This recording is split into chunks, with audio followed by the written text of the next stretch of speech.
Trust is an extremely important topic. Trust used to be extremely difficult for me. However, I am pretty good at it today. I've been married to my husband for several years, and we have been through this trust issue, and I learned a lot about trust from him. I'm really grateful for him. He's taught me about trust, and I learned it from my mentors in my sobriety tribe. I did not know how to trust 17 years ago when my alcoholism came to a peak. And I used to hide this. I used to hide all the things I struggled with and pretended to be somebody that I wasn't, and it hurt very bad. Trust was the hardest issue, I think, of all things for me, that I had to look at in order to get better, to get healthier, to be a better person. I really was going to die if I didn't learn to trust someone, because I needed help. I needed help desperately. And pretending was beginning not to work. So I was suicidal. I was suicidal, basically. If someone else didn't hurt me, I was going to hurt myself. And I was hurting myself with horrible behaviors. Horrible. I was destroying relationships. I was reacting like a crazy person. So it was bad. So how to trust? I had to share this with you because I see the world needs this so badly. And I'm so grateful that I learned this from working with my sponsor several years ago / mentor. That there's two things that we need to find trust, to learn to trust again. It is possible.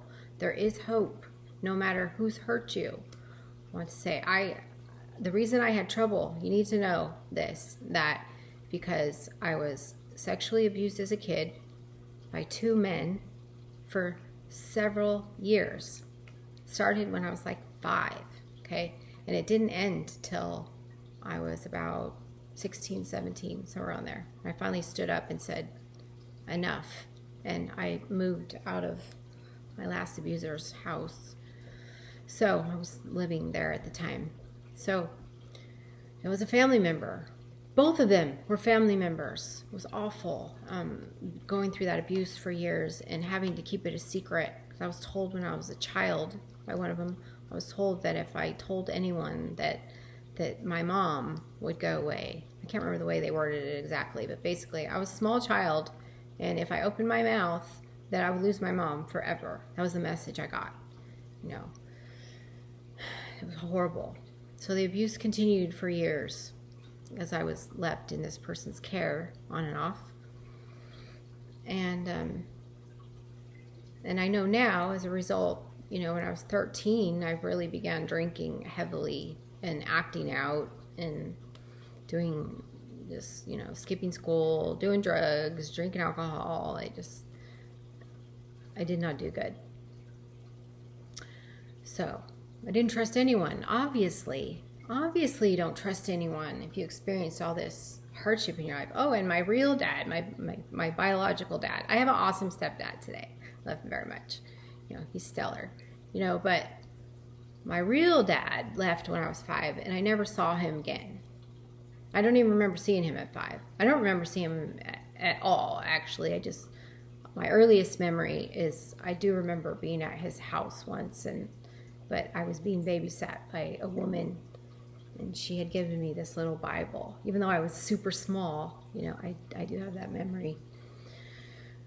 But I don't remember him, and that was my biggest owie. It still hurts today that I'll never see him because he's passed away. It hurts that I don't get to see the dad that has half of my genes. I don't get to see him. I don't get to hear his voice. You know, it hurts. And because of that abandonment and that abuse and other things too, I could not trust people. I ended up in relationships with men, and then I didn't trust them. I did this thing where I got to hurt them first before they hurt me. So if I felt they were being unfaithful or gonna be, even if they were gonna be, then I was gonna do it first, so that I didn't get hurt as bad. It didn't hurt as bad if I hurt you first. Crazy. So, however, how I established trust, again, I learned in my sobriety tribe, first of all, and then with my husband's example, was I had to become a trustworthy person myself. I learned through this process that I went through that I thought I was a victim. All these people did this stuff to me, you know, this happened to me, this happened to me, this happened to me, which was true. I did. I went through a lot of hard stuff. I'm really lucky to be alive, really. I was victimized a lot as a child and growing up, as an adolescent, and even as a teenager. Physically, emotionally, sexually, spiritually abused very much. And however, I also learned that during those times, I was also being a liar, a cheat, you know, and a thief during those years. So I was victimized, but I was also not being honest with people. I was pretending to be someone I wasn't. And I know that I was guilted into keeping my mouth shut. However, I still am the one that kept my mouth shut. I wasn't honest. And I was not honest in my relationships. I was not trustworthy. All right, my screen blacked out for a minute. Don't know why that happened. So I'll put these two videos together, hopefully. Where was I? The number one thing, to build trust again, to generate trust in any relationship, even if there's been betrayal, infidelity, lying. The way you develop trust is to be a trustworthy person. That means your thoughts. That means when no one's looking. For example, so I was the most insecure woman in relationship. And I still struggle with that, being insecure because of my issues of abandonment. However, I don't struggle with trust because I have become a trustworthy person. And I have an awesome husband. I don't struggle with it. It does crop up. You know, our character defects never go away. They never go away. I mean, unless God miraculously does remove them. It does happen. It can happen. However, most of the time, our character defects don't go away. What happens is when we get help, we no longer struggle with them, and we cannot participate in them a lot less. You know, they can come to a livable level, copable level. They don't go away. But we can learn to behave appropriately in spite of our character defects, in spite of things that we wish we wouldn't do. And one of mine is insecurity. And so if I catch myself being insecure or not trusting towards my husband, then I really got to ask myself, you know, Tina, what are you doing? And what have your thoughts been like lately? You know, being trustworthy also means in your thoughts. It means in your actions. Have you flirted with someone on social media? Or even worse, even just a little flirt can cause you to not trust your significant other. Your behavior must be rigorously honest. in order to be able to trust others. Rigorously, honest to the best of your ability. Honest. Got to be honest with ourselves. Am I honestly being as trustworthy as I possibly can? That means in all my thoughts and my actions and my attitudes. So next time that you are insecure or you feel extreme lack of trust in your relationship or your marriage or your friendship, really any relationship, really, how to correct it is to turn the mirror towards you. How have I been acting? What have I been doing? Have I been holding back information? Truth also, or dishonesty, I should say. Dishonesty is also holding back the truth. Dishonesty by omission, we call it.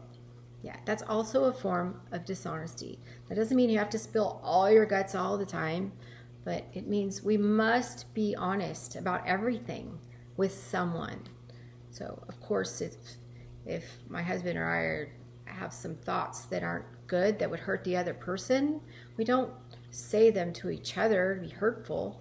You know, we discuss them with a sponsor, a mentor, a friend, someone we can trust, you know, with the information, you know. So that is the number one way to get trust back in your relationship, is to be a trustworthy person. Really look at your attitudes. You got to do that, or you won't trust others. That's the beginning. So self-esteem is built by doing esteemable acts. If you have low self-esteem, it's because your actions suck. You haven't been acting esteemable towards other people and in your daily activities. And when no one's looking, integrity. You haven't had integrity. If you have low self-esteem, it's because your integrity has not been good. The second thing to have trust in your marriage or any relationship is acceptance. Total acceptance of that person for exactly who they are, exactly their character defects, what they're not good at. Acceptance. Nothing in God's world happens by mistake. Nothing. If you're married, it's for better or for worse. I always say it's going to get worse. It's gonna. I don't know too many marriages that haven't had the worst. So as long as you're physically safe, you know, marriage is for better or for worse. We don't leave unless don't sever the marriage unless you're physically unsafe. That's a covenant you made under God. It's the strongest covenant there is. It's a contract between you and God. And God means business. If he joins two people together, he takes that very seriously. He loves you. The word mar in marriage, M-A-R, means bad. You're going to have bad times, a state of bad times. However, you know, our greatest wisdom, our best character, our best selves comes out of that union and comes out of those trials. When we learn from trusting in God and doing what he says, taking the steps. So that is how you establish trust. Being a trustworthy person and an acceptance of that person just exactly the way they are. If you see something wrong in them, every time you see something wrong in them, you must put the mirror on you. Say, what do I need to do? Even if they acted ugly, they called you an idiot, or they said you were the stupidest planet on the earth. If you took it seriously, if you took offense to it, there's something wrong in you. Because when we're spiritually fit, when I know that I'm good, I'm awesome, my self-esteem is good, somebody could call me every name in the book. I don't care because I know it's not true. But if you take it personally, there's something wrong in you, not them. That's how you love others, love yourself, and gain that trust. I love you guys.